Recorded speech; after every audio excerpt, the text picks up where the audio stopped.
Coming எபிசோடுக்குரிய ஒரு சூப்பரான அட்டகாசமான ப்ரோமோ ரிலீஸ் பண்ணியிருக்காங்க. வீடியோக்குள்ளே போகிறதுக்கு முன்னாடி நம்ம சேனலை லைக் அண்ட் சப்ஸ்கிரைப் பண்ணி சப்போர்ட் பண்ணுங்கள்.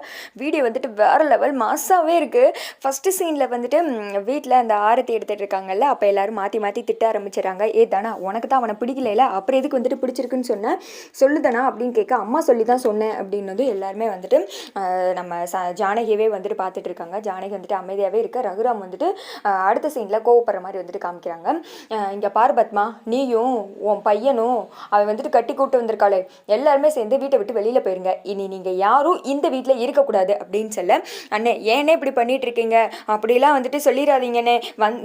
இவளுக்காக உங்களோட தங்கச்சி, உங்களோட சொந்த தங்கச்சி நான், என்னையவே இந்த வீட்டை விட்டு வெளியில் போக சொல்கிறீங்களா அப்படின்னு சொல்ல, ஆமாம் ஒன்றைத்தான் சொல்கிறேன் பெரியப்பா நீ வந்துட்டு என் முதுகுலே வந்துட்டு குத்திட்டா, இவ பண்ணது தப்பு இல்லை, நம்பிக்கை துரோகம், அதனால இவ இந்த வீட்டிலே இருக்கக்கூடாது, இவளை நான் பார்க்கவே கூடாது, என் கண்ணு முன்னாடி இவள் வரக்கூடாது, வீட்டை விட்டு வெளியில் போயிடுங்க, நீங்கள் எங்கேயாவது போயிடுங்க அப்படின்னு சொல்ல, இந்த பக்கம் வந்துட்டு ஜானகி சொல்கிறாங்க, ஐயோ ஏங்க இப்படி பண்ணுறீங்க, அவங்க போன்னு சொன்னால் எங்கே போவாங்க, இங்கே இருக்கட்டும் அப்படின்ற மாதிரி வந்துட்டு ஜானகி சொல்லி அழுகுறாங்க. இங்கே பாரு ஜானகி, இந்த விஷயத்தில் நீ தலையிடாத, எல்லாம் முன்னாடி அவமானப்பட்டு நின்னது நான், மாயா பண்ணது சின்ன தப்பு கிடையாது, அவள் எனக்கு நம்பிக்கை துரோகம் பண்ணியிருக்கா, அவளை வந்துட்டு எனக்கு அடுத்து நான் வச்சு பார்த்தேன், எல்லா விஷயத்துலையுமே நான் அவளை நம்பினேன், ஆனால் இப்பேற்பட்ட துரோகத்தை பண்ணுவான்னு நான் நினச்சி கூட பார்க்கவே இல்லை, என் பொண்ணோட வாழ்க்கையவே ஆக்கிட்டா, இவளை நினைச்சுக்கிட்டு என் பொண்ணை கூட நான் சரியா கவனிக்காம விட்டுட்டேன், இப்போ இவளால தான் என் பொண்ணோட வாழ்க்கை பாரு எந்த நிலைமையில வந்து நிக்குது பாரு, அதுக்கு நீயும் உடந்து தானே, அவனை எதுக்கு தேவையில்லாம இவ கூட சேர்ந்து வாழணும்னு சொல்லிட்டு என் பொண்ணை கஷ்டப்படுத்திட்டு இருக்க அப்படின்னு சொல்லிட்டு மாத்தி மாத்தி வந்துட்டு சண்டை போடுறாங்க.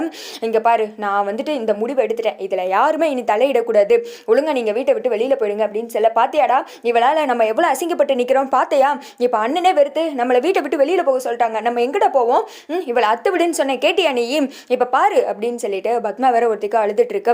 எங்க அவங்க இங்கே இருக்கட்டுங்க அப்படின்னு சொல்லிட்டு ஜானகி சொல்ல, ஜானகி நான் தான் சொல்றேன்ல அமைதியாரு, நான் முடிவு எடுத்துட்டேன், இனிமேல் இதை பற்றி வேற யாரும் எதுவுமே பேசவே கூடாது, முக்கியமாக நீ மாயா வந்துட்டு இந்த வீட்டில் இருக்கக்கூடாது, இதுதான் என்னோட முடிவு, இந்த முடிவுக்கு கட்டுப்படுறதா இருந்தால் இந்த வீட்டில் எல்லாரும் இருங்க அப்படின்னு சொல்லிட்டு மற்றவங்க எல்லாருமே பார்க்குறாங்க. அவங்க அம்மா சிவா எல்லாருமே வந்துட்டு அமைதியாக இருக்காங்க. நீ இந்த முடிவுக்கு வந்துட்டு கட்டுப்படுவேன் நான் நம்புகிறேன், இவ்வளோ நாள் இந்த குடும்பத்து மேலே என் மேலேயும் வந்துட்டு எவ்வளோ நீ அன்பாக இருந்த, கௌரவத்தெல்லாம் நீ தான் வந்துட்டு கட்டி காப்பாற்றின, அது உண்மைனா, நம்ம ரெண்டு பேருக்கு இடையில இத்தனை நாள் இருந்த அந்த கல்யாண பந்த உறவு உண்மைனா, இதில் வந்துட்டு நீ தலையிடக்கூடாது, அமைதியாக இருந்துரு, மாயா இந்த வீட்டில் இருக்கக்கூடாது அப்படின்னு சொல்ல, இந்த பக்கம் வந்துட்டு மாயா ரொம்ப ஃபீல் பண்ணி அழுகுறாங்க. இல்லைங்க நீங்கள் எடுத்த முடிவு தப்பு, கண்டிப்பாக மாயா இந்த வீட்டில் தான் இருப்பா அப்படின்ற மாதிரி ஜானகி டக்குன்னு சொல்லிடுற, ரகுராம் வந்துட்டு அப்படியே உடைஞ்சு போயிடுறாரு. அப்படியே ஜானகியே வந்துட்டு பார்க்குறாங்க.